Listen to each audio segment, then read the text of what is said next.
Hello students, so last lecture में अपन ने variation of resistance and resistivity with change in temperature अपन ने स्टडी किया और उसका डेरिवेशन भी अपन ने किया था, राइट।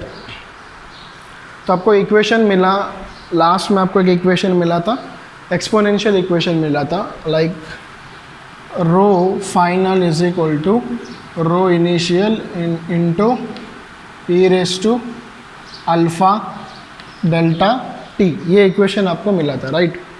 तो ये इक्वेशन पे अपन ने लास्ट लेक्चर स्टॉप किया था। अपन ने rho final is equal to rho initial into e raise to alpha delta T, this is final resistivity, initial resistivity. Alpha is a constant, coefficient of thermal resistance बोलते हैं इसको, coefficient of thermal resistance, okay. It is a constant called as coefficient of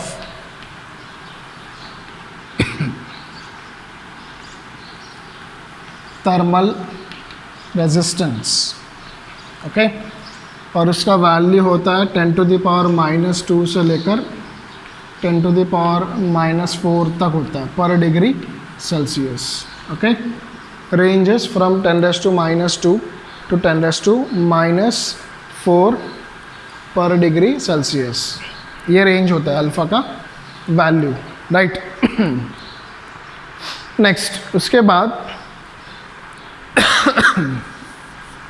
alpha का value बहुत छोटा है ना, तो formula को अपन और थोड़ा सिंप्लीफाई कर सकते हैं।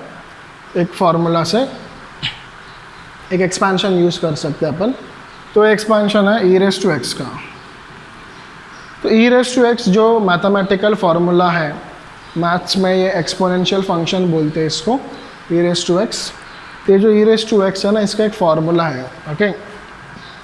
ई रेस टू एक्स का एक्सपेंशन होता है 1 + x square by 2 factorial plus x cube by 3 factorial and so on। 1 + x square by 2 factorial plus x cube by 3 factorial and so on, okay।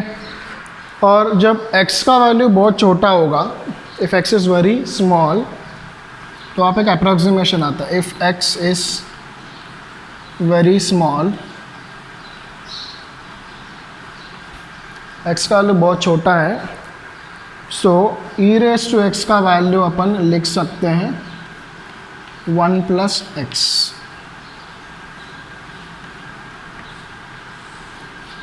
E raise to x, ये पूरा expansion लिखने की ज़रूरत नहीं है, क्योंकि जब x का वैल्यू बहुत छोटा है तो x स्क्वायर और छोटा हो जाएगा, x क्यूब और उससे कम हो जाएगा। एग्जाम्पल, मान लो अगर आपके पास एक नंबर है 0.1, 0.1 का स्क्वायर क्या होगा, 0.01 होगा, मतलब और छोटा हो गया। उसका क्यूब करेंगे तो क्या होगा, 0.001 होगा, तो और छोटा हो रहा है, राइट। सो नंबर अगर बहुत स्मॉल है तो उसका स्क्वायर, क्यूब, 4th पावर निकालेंगे तो और छोटा होते जाएगा वो। So that's why we are neglecting the higher powers of x square, x cube, ऐसा हाई टर्म्स को नेगलेक्ट कर रहे हैं। सिर्फ 1 + x इतना रहेगा में ई रेस टू एक्स का वैल्यू, ओके। तो सेम अप्रोक्सीमेशन जो है, सेम अप्रोक्सीमेशन अपन यहाँ पे इस फॉर्मूला में यूज़ करेंगे, ओके। तो इसको मान लो अभी x, alpha into delta T को क्या बोलेंगे अपन, दैट इज x। सो ये फार्मूला क्या होगा, rho F is equal to rho initial into, so this is e raise to x. What is e raise to x, 1 + x, तो it will be like this, 1 + alpha into delta T, this will be the formula for the resistivity, right। So that is your final formula for the resistivity after approximation, right। So final resistivity rho f is equal to initial resistivity rho I into 1 + alpha into delta t, where delta t is what, change in temperature। फिर resistance का formula क्या होता है, R is equal to rho into L by A, R is equal to rho into L by A, therefore rho को क्या लिख सकते हैं अपन, R into A by L, बराबर ना। Rho is what R into A by L. तो यहाँ पे सब्स्टिट्यूट करेंगे इसमें। रो फाइनल मतलब क्या लिखेंगे, R final into A by L is equal to rho initial means R initial into A by L into this term 1 plus alpha into delta t। तो A और L कैंसिल होगा, दोनों side से common है। So final resistance RF is equal to initial resistance RI into 1 plus alpha into delta T, where delta T is change in temperature.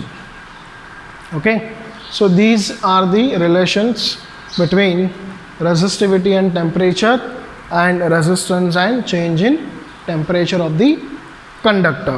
Okay, and अगर इस step में आप देखोगे तो इसमें अपन ने टेम्परेचर के कंसिडरेशन में सिर्फ रेजिस्टेंस का वेरिएशन अपन ने कंसिडर किया है, मतलब टेम्परेचर चेंज करने से रेजिस्टेंस वैल्यू चेंज होगा करके ये अपन ने एज्यूम किया है। बट उसमें उस प्रोसेस में अपन ने एरिया और लेंथ को कांस्टेंट माना। कंडक्टर का लेंथ लीनियर एक्सपांशन अपन ने कंसिडर नहीं किया है, एरियल एक्सपांशन अपन ने कंसिडर नहीं किया है इसमें। ओके, अब अपन हीट चैप्टर में अब स्टडी किए होंगे, right, linear expansion, areal expansion, right, and volume expansion. जब भी अपन कोई बॉडी किसी का टेम्परेचर इंक्रीज करेंगे तो उसका लीनियर डायमेंशंस या एरियल एक्सपांशन होगा या क्यूबिकल एक्सपांशन होगा, राइट ना। So but in this case अपन ने वो एक्सपांशंस को कंसिडर नहीं किया, length, linear expansion, area expansion and volume. The reason is resistance का जो अल्फा वैल्यू होता है वो उसका रेंज क्या होता है, 10 टू द पावर -2 से लेकर 10 टू द पावर -4 पर डिग्री सेल्सियस। लेकिन एरिया और लेंथ का जो अल्फ़ा होता है, आप लोगों ने स्टडी किया होगा, लेंथ के लिए अल्फ़ा और एरिया के लिए बीटा और वॉल्यूम के लिए गामा, राइट। तो ये जो लेंथ अल्फ़ा होता है एक्सपांशंस के लिए, लीनियर एक्सपांशन के लिए, उसका वैल्यू 10 टू द पावर -6 पर डिग्री सेल्सियस के रेंज में होता है, मतलब वो बहुत ही छोटा है वो, ओके, बहुत स्मॉल है एज़ कम्पेयर टू रेजिस्टेंस। तो इसलिए जब प्रैक्टिकली देखेंगे अपन टेम्परेचर चेंज करने में, तो रेजिस्टेंस में अपने को फ़र्क पड़ने लगता है, रेजिस्टेंस का वैल्यू चेंज होता है, लेकिन लीनियर लेंथ और एरिया के डायमेंशंस में इतना ज़्यादा कुछ चेंज नहीं होता। तो इसलिए अपन ने इसको प्रैक्टिकली अपन ने क्या मान लिया, दे आर कॉन्स्टेंट्स, ओके। इसलिए उसका चेंज अपन ने यहाँ पे शो नहीं किया अपन ने। We are assuming, we are considering only there is a change in resistance with the change in what, temperature, right? Okay, then उसके बाद RF is equal to RI into 1 plus alpha delta t, और मैंने आपको बताया था alpha का value positive होता है, किसके लिए, alpha is positive for conductors, okay, for conductors alpha value is what, positive, and for semiconductors alpha value is negative. Alpha is negative for what? Alpha is negative for semiconductors.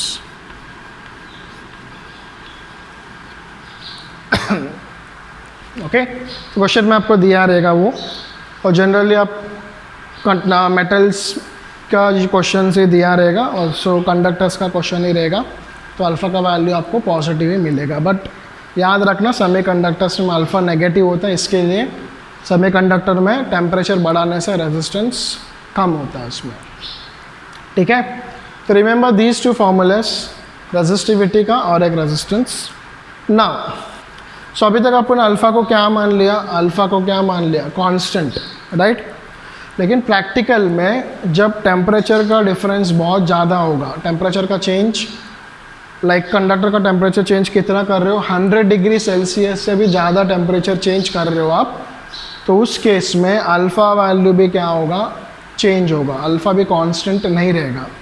तो alpha constant only small difference के लिए constant है, मतलब आप 10 degree से 50 degree बना रहे हो, चलेगा, अल्फ़ा को आप कांस्टेंट मान सकते हो। कंडक्टर का टेम्परेचर 0 डिग्री से 60 लेके जा रहा हो तो चलेगा, 20 से 80 लेके जा रहा हो चलेगा। ओके, अगर कंडक्टर का टेम्परेचर को 0 डिग्री से मैं 150 डिग्री करूँगा तो टेम्परेचर डिफरेंस कितना हुआ, 0 से लेकर 150, कितना बढ़ाया आपने, 150 डिग्री सेल्सियस आपने टेम्परेचर को चेंज किया। तो इतना ज़्यादा जब टेम्परेचर का डिफरेंस होगा तो उस केस में अल्फ़ा का वैल्यू भी क्या हो जाएगा, चेंज होगा। ओके, तो वैसे वाला केस तो मोस्टली आता नहीं है, बट अगर वो आ गया तो उसका भी आपको सॉल्व करना आना चाहिए, वो पर्टिकुलर केस भी। तो उसके लिए फॉर्मूला कैसे बनेगा वो देखते हैं अपन। So if it is a special case, if change in temperature, that is delta T, is greater than 100 degree Celsius, so temperature change जो हो रहा है वो अगर 100 डिग्री सेल्सियस से ज़्यादा है तो देन अल्फ़ा ये जो है is not constant, it is variable. Alpha is not constant, it is variable. So question में अपने को दिया रहेगा, तो if alpha as a function of temperature is given, okay, अपने को क्या दिया रहेगा क्वेश्चन में, alpha as a function of temperature दिया रहेगा। तो ये फार्मूला में चेंज कैसे होगा फिर, then final resistance R F is equal to initial resistance R I into 1 plus alpha as a function of temperature दिया रहेगा इंटू डी टी, फिर इसका इंटीग्रेशन कहाँ से लेके कहाँ तक, इनिशियल टेम्परेचर टी आई से लेकर final temperature T F. R F is equal to R I into 1 plus integration alpha of T जो क्वेश्चन में दिया रहेगा into D T. D T की लिखा क्योंकि we are integrating here with respect to temperature. Limits क्या होंगे, initial temperature T I से लेकर फाइनल टेम्परेचर टी एफ तक लिमिट्स होंगे उसका। ओके, सेम फार्मूला आप रेसिस्टिविटी का भी लिख सकते हो, तो उसका फार्मूला क्या आएगा, rho F is equal to rho initial into 1 plus integration alpha as a function of temperature दिया रहेगा into D T, limits T initial से लेकर टी फाइनल तक। तो अगर अल्फ़ा ऑफ टी दिया रहेगा, मान लो अल्फ़ा ऑफ टी दिया रहेगा क्वेश्चन में 2t + 3, तो 2t + 3 इधर सब्स्टिट्यूट करके उसका क्या करना है, सिंपल इंटीग्रेशन आपको करना है उसमें। ओके, तो समझ में आया। तो आज के लेक्चर में अपन ने क्या किया, जो एक्सपांशन जो फार्मूला है अपने पास उसी का अपन ने एक e⁻x का एक्सपांशन से सिंप्लीफाई करके अप्रॉक्सीमेट किया, फिर अपने को इक्वेशंस मिला, R final is equal to R initial into 1 plus alpha into delta T. Okay, note down this derivation, derivation note down करना, फिर इसके ऊपर सम्स कैसे सॉल्व करना है मैं आपको बताता हूँ, बहुत सिंपल क्वेश्चंस आएंगे। So note down this equations.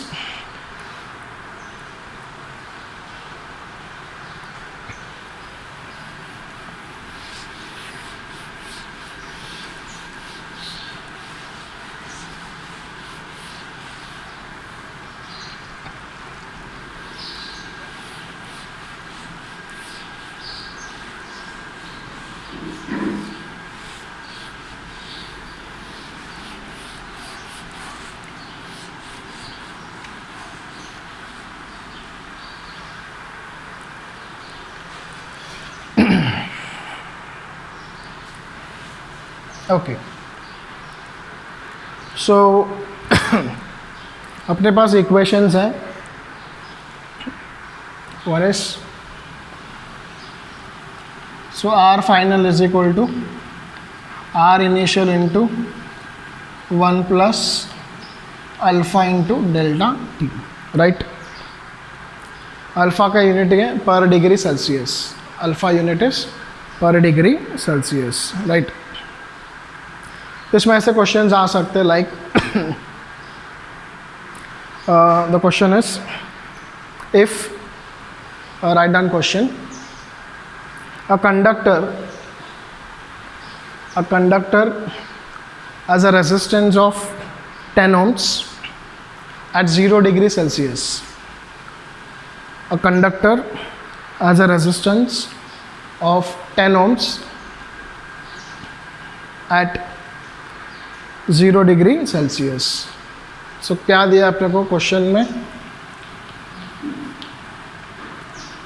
Initial resistance अपने को दिया है 10 ohms, टेम्परेचर कितना दिया, T initial is 0 degree Celsius, okay,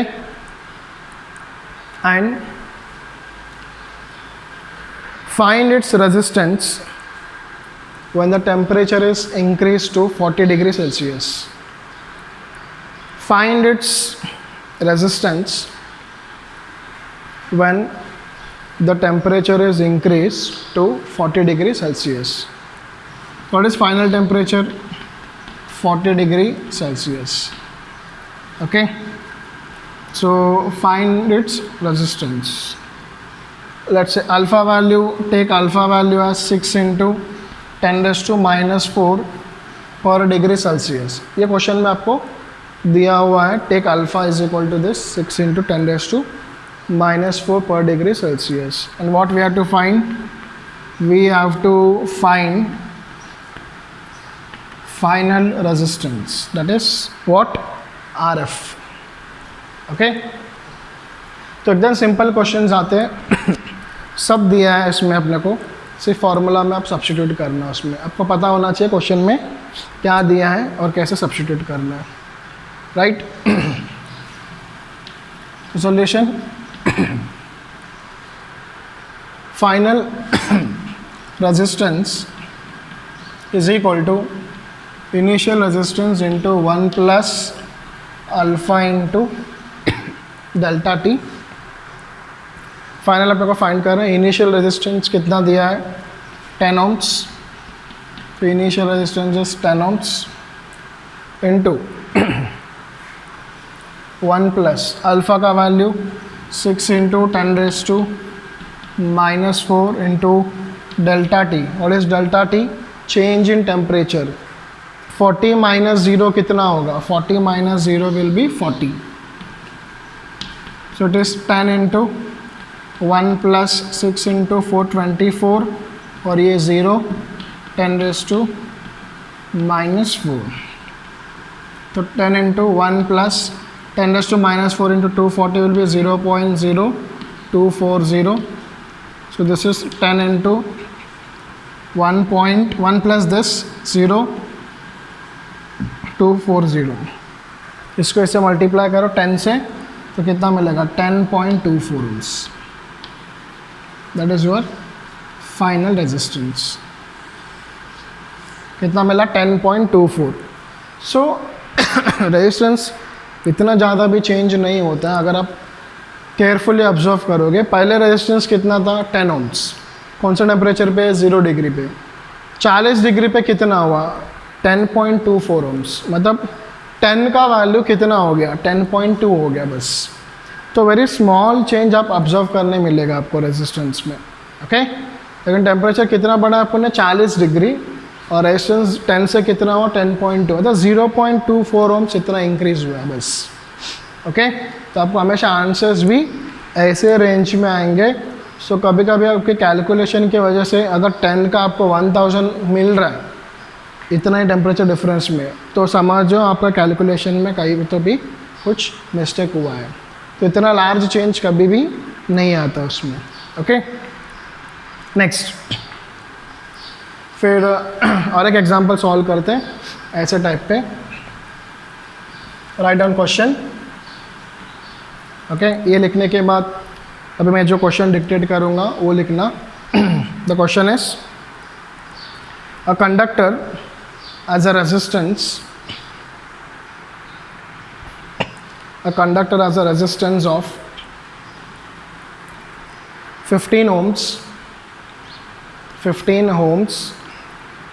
at 50 degree Celsius. 15 ohms at 50 degree Celsius. Okay, तो क्या दिया अपने को? R1 is 15 ohms, temperature T1 कितना दिया? 50 degree Celsius, okay. And 20 ohms at 60 degree Celsius. 20 ohms 80 degree Celsius लेना. 20 ohms R2 लेंगे 20 ohms at 80 degree Celsius. Find alpha, coefficient of thermal resistance. Coefficient of thermal resistance. Find alpha. Okay. तो इस question में अपने को क्या दिया है, there are 2 cases are given, तो दोनों केसेस का इक्वेशंस लिखना और डिवाइड करो. तो फर्स्ट केस के लिए क्या लिखेंगे, solution R final is equal to R initial into 1 plus alpha into delta T. मान लो इनिशियल टेम्परेचर 0 डिग्री सेल्सियस है और 0 डिग्री पे अपने को रेजिस्टेंस नहीं पता, तो फाइनल कितना है 15 ohms. ओके, इनिशियली अपने को नहीं पता आर आई 1 प्लस अल्फ़ा, इनिशियल टेम्परेचर कितना है 0 और ये 50 माइनस 0 कितना हो गया 50 degree Celsius. Equation number 1. Equation number 2, फिर से same formula R F is equal to R initial into 1 plus alpha delta T. What is final resistance 20 ohms.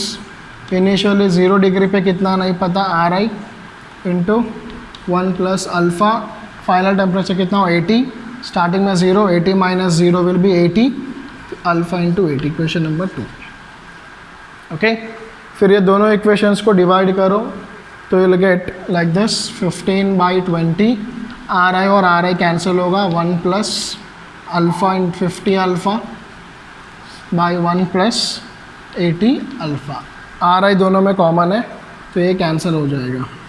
Okay, and then this will be 3/4, then cross multiply करो, एक ही unknown term बचा है alpha, you will get the value of alpha, that is coefficient of thermal resistance. Right, तो ऐसे type के questions आएंगे. इसमें मिक्स टाइप के क्वेश्चंस भी आ सकता है. कंडक्टर और एक सेमीकंडक्टर को ज्वाइन करके बोलेंगे net resistance, net change in resistance should be 0, ऐसा होना चाहिए, वैसे करके भी क्वेश्चंस आएंगे. राइट, तो बहुत सिंपल क्वेश्चंस आते हैं ये फार्मूला पे. सब फार्मूला याद रखना हमेशा, ये फाइनल रेजिस्टेंस और ये इनिशियल रेजिस्टेंस होगा और delta T will be change in temperature. Okay, so I think आज का लेक्चर आपको समझ में आया होगा. इसके ऊपर और बहुत सारे सम्स रहेंगे, आप प्रैक्टिस करो and you will get very easily. Right, thank you so much.